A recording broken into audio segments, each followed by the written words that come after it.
All over Carl United in League Two. How do you feel at the end of today and this season?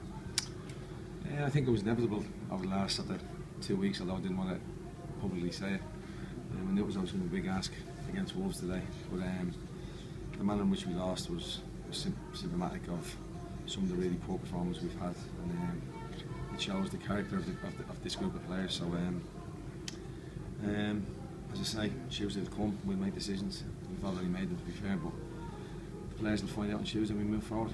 Do you think you need to make big changes and refresh things and try and get that squad that's the Graham Kavanagh squad and plays in the mould of its manager? I need a squad that's honest, I need a squad that's hard working, I need a squad that doesn't make excuses. I need a squad that doesn't look for ways out. I need a squad of quality. So I'll do all I can this summer to implement what I need to do in terms of changes and put a squad together that's fit and capable of challenging at the right end of the table next season. It didn't quite give you the old vote of confidence. It wasn't like that. John Nixon has spoken to John Coleman, and I believe that part of that's in the paper today. And he said that he's intimated that you'll be the manager next year, and he's intimated that there'll be big changes. Talking about 11 or 12 signings. So are you looking at that big of an overhaul to try and make this Carlisle team where you want them to be again? I'm going to look at the signings I need to make. I'm not going to put numbers on it because I don't know exactly yet what's available in terms of budget. I have an idea I've got areas of the squad that I want to improve. I haven't told the players yet with regard to who's staying and who's going. So until I do that, I'm not really going to divulge obviously too much information, but there will be changes. Yeah. John Nixon, as I say, did intimate that you'd definitely be here next year. He wasn't looking to make that change. Has he made that sort of noise to you as well? Yeah, he has. Yeah. I mean, John did a couple of weeks ago.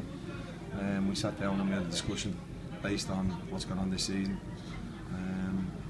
I felt all the way through that this squad wasn't good enough when I initially got the job, and then when I took over, I thought I was working miracles, and I thought the new way we've changed things, the way the new ideas we've implemented are very much coming to fruition, and we're a better team for it. And that was the case for long periods.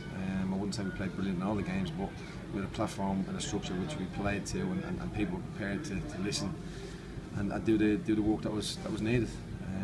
Once we started to get injuries and one or two of the leaders and the characters came out in the group, they couldn't cope, and that was very much evident today in the way we conceded ground. And listen, it's not just today. I mean, we played against a very, very good Wolves team, and I'm going to give them credit because Kenny's assembled a very good side with a big squad, obviously a big budget, but you've got to produce, and fair play to him, he has, and they're bringing quality onto the pitch when they're replacing it. And I knew it was going to be difficult regardless of where we were in the table today. When I seen the fixture list, obviously, but just some of the decisions we made, the fear we played with, the lack of confidence and belief. There wasn't anybody who was prepared to take the game with a scruff of the neck. I bring a kid on, Kyle Dempsey, who showed everything that you ask and that you would want. I thought Dave Symington, to be fair, was magnificent.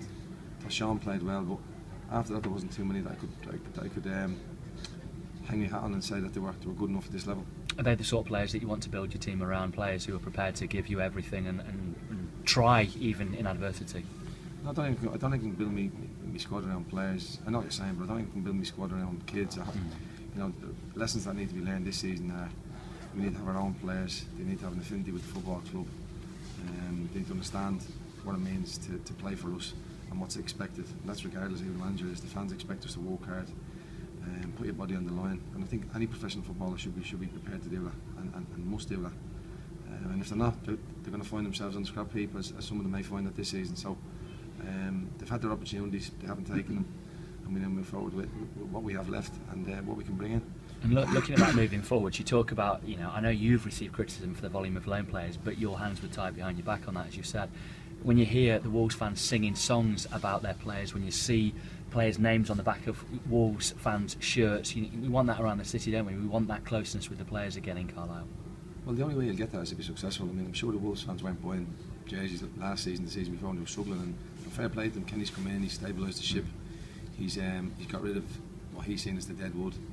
And whatever way you look at it, he's assembled a very good squad full of work ethic. Obviously, a lot of quality, a lot of know-how in this league, and I'll credit them. So, I mean, we're not going to be able to do that next season because we won't have the budget to do it. But I'm going to have to be very prudent in the market. I'm going to have to get players in who I know are going to work as physically hard. And I've said to one or two of them there that, including the lads who are going to be here with us next season, I'm expecting more and demanding more. And if you're not going to give it, you're not going to play.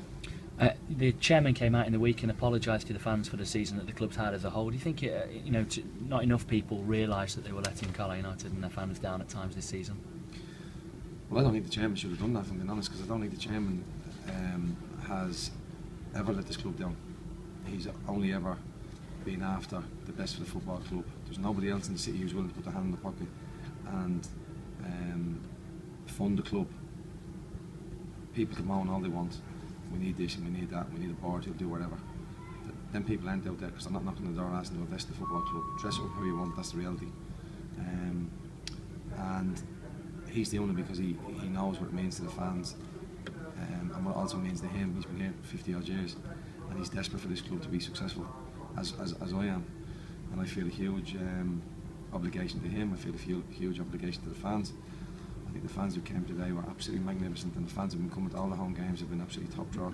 Regardless of the stick I've taken, they pay their money, they're entitled to do what they want to say, and I've not a problem with that. Sometimes it spills over, sometimes that's emotion, sometimes it's passion.